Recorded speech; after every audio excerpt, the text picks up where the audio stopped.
excuse having nothing to do with the law. We don't want to make a decision that is going to have all kinds of horrible collateral consequences. When the DOJ used the same excuse again 1 week later, in a second case of uncontested crimes, Attorney General Eric Holder revealed that the DOJ had been assessing collateral consequences all along. With regard to the impact, let's be honest, yeah. I mean, that's a factor, and I'm not talking about just this case, but in others that we have resolved. The impact on the stability of the financial markets around the world is something that we take into consideration.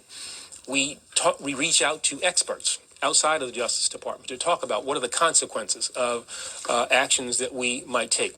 By announcing that big banks get special dispensations, which are never extended to people or their businesses, the Justice Department openly repudiated the rule of law, which had stood for centuries without challenge. The principle that no one is above the law's authority or beneath its protection had driven debates about the law's application for generations. It was never perfectly executed, of course, but the ideal of law as the supreme authority, applied equally to everyone, had time and again proved more powerful than mortal forces. It had always stood as America's undisputed king, even when the consequences of equal enforcement included the risk of tearing the country apart, until the HSBC case, that is, where the DOJ had once summoned the rule of law to throw fire hoses off children. It now resurrected separate but equal, only without the equal part, all because anonymous astrologers had adumbrated doom. Though these prophecies had failed to make the cut as fortune cookies for lack of detail, the DOJ found them so compelling that it flushed several centuries of Anglo-American legal precedent down the toilet in a photo op. In response, the media set a new low standard for itself, and then failed to achieve it by ducking the most obvious questions. First, who are these so-called collateral consequences experts, vested as they are with the power of absolution? This question was addressed at length by the veneer of justice in a kingdom of crime, where we found that the crimes of Goldman Sachs had been absolved by Goldman Sachs.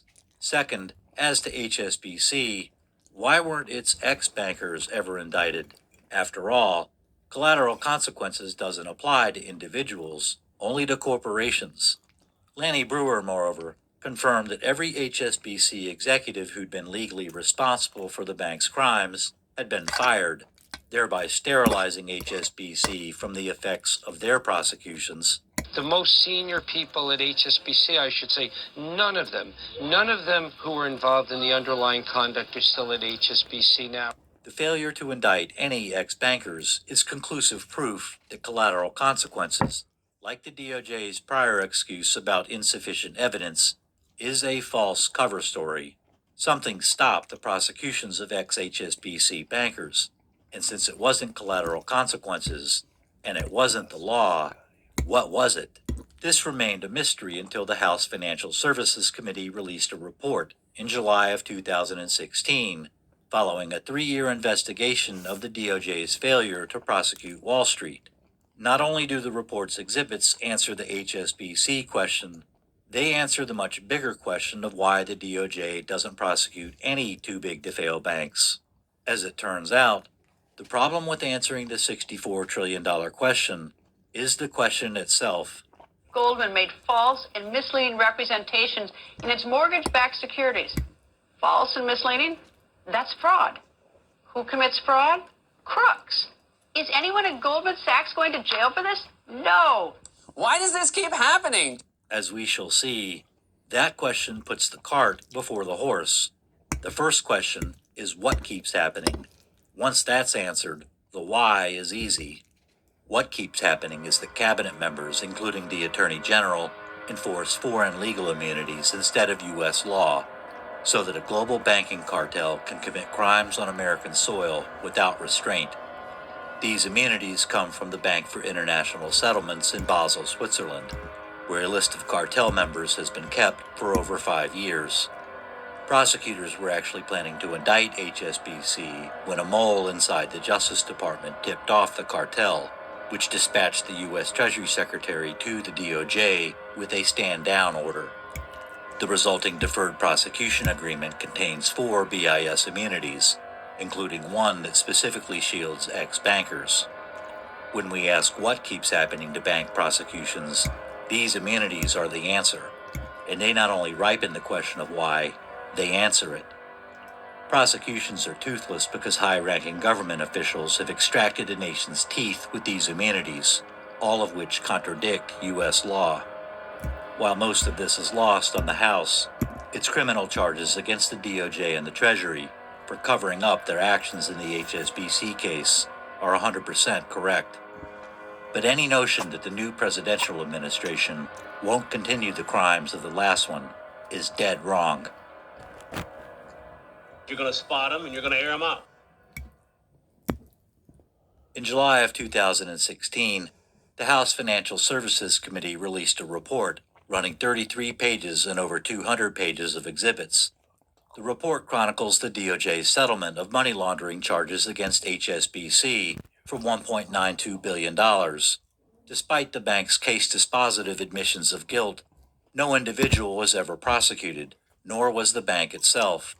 The report explains that Justice Department prosecutors had actually planned to indict HSBC, but that Eric Holder and Lanny Breuer interceded on the bank's behalf. In an internal meeting on September 4, 2012, the prosecutors shared their plan to indict HSBC with other government agencies. Remarkably, one of these agencies, the Financial Services Authority, was from the United Kingdom.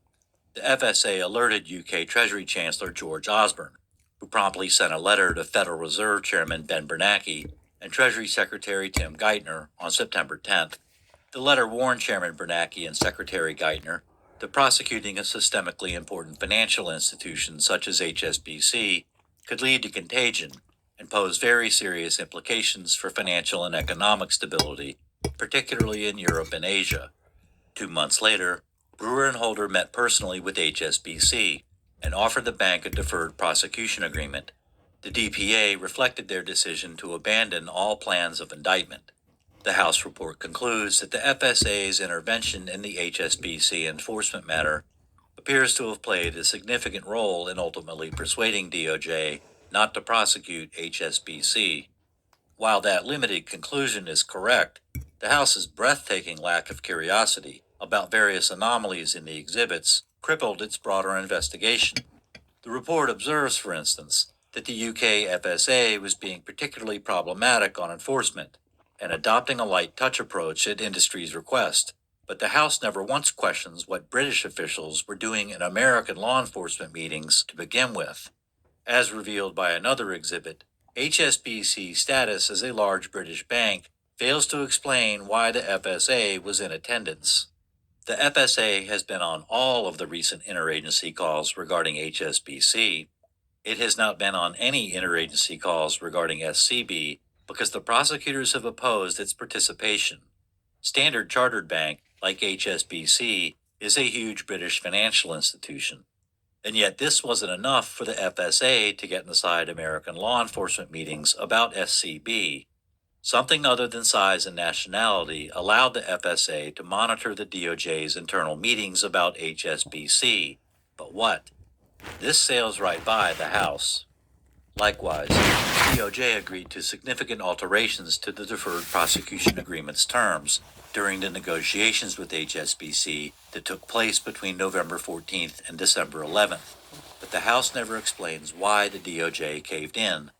The DOJ's concessions were huge and included insulating HSBC and its employees, officers, and directors from prosecution, and allowing executives to get their bonuses despite failing to meet compliance standards.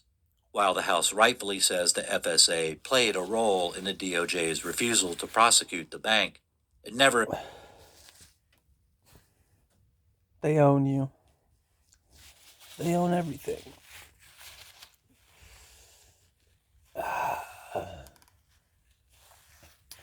And that was 2008, man. It's 2020 fucking 6, and ain't nothing changed.